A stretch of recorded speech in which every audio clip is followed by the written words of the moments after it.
Selamat sore semua.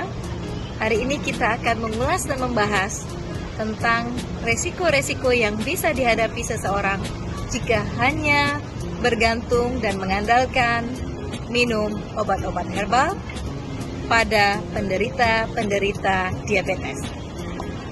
Fakta membuktikan berdasarkan riset yang ada. Kebetulan ini juga merupakan salah satu research PhD farmasi klinis saya. Ketika saya masih di bangku S3, banyak dari pasien-pasien saya yang cuci darah mengatakan seringnya mereka mengkonsumsi obat-obat herbal, daun-daunan. Padahal mereka sudah didiagnosa diabetes. Tahu kenapa? Obat-obat herbal memang baik. Memang banyak manfaatnya. Ada alkaloid di situ, ada flavonoid di situ yang memang berguna dan berfungsi untuk tubuh kita. Tapi apakah saudara-saudara tahu bahwa obat-obat herbal ini memiliki berat molekul yang lebih besar dibandingkan obat-obat yang kita minum? Di mana? Kalau berat molekulnya itu lebih besar dibandingkan jaring-jaring yang ada pada glomerulus filtration kita, akan menyebabkan ginjal kita akan memproses ekskresi itu lebih berat. Akibatnya apa? Maka bisa terjadi kebocoran pada filtration glomerulus. Ditambah lagi gula darah.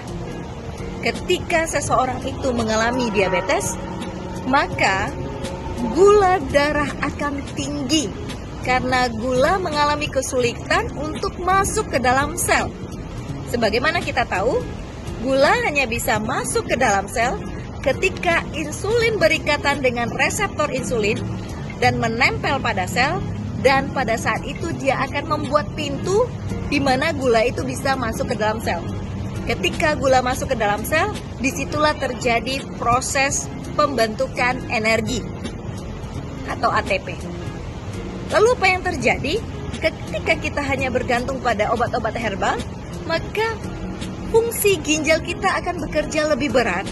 Ditambah lagi penyakit itu sendiri, yaitu penyakit diabetes atau gula yang berlebih di dalam darah, yang mana gula tadi berat molekulnya juga besar, maka akan memperberat fungsi ginjal kita.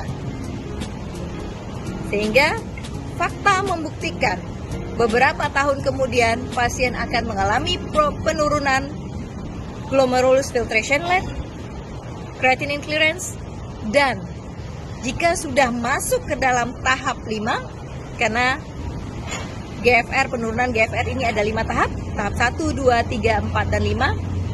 Salah satu perhitungannya dapat kita ketahui dari rumus Cockcroft-Gault.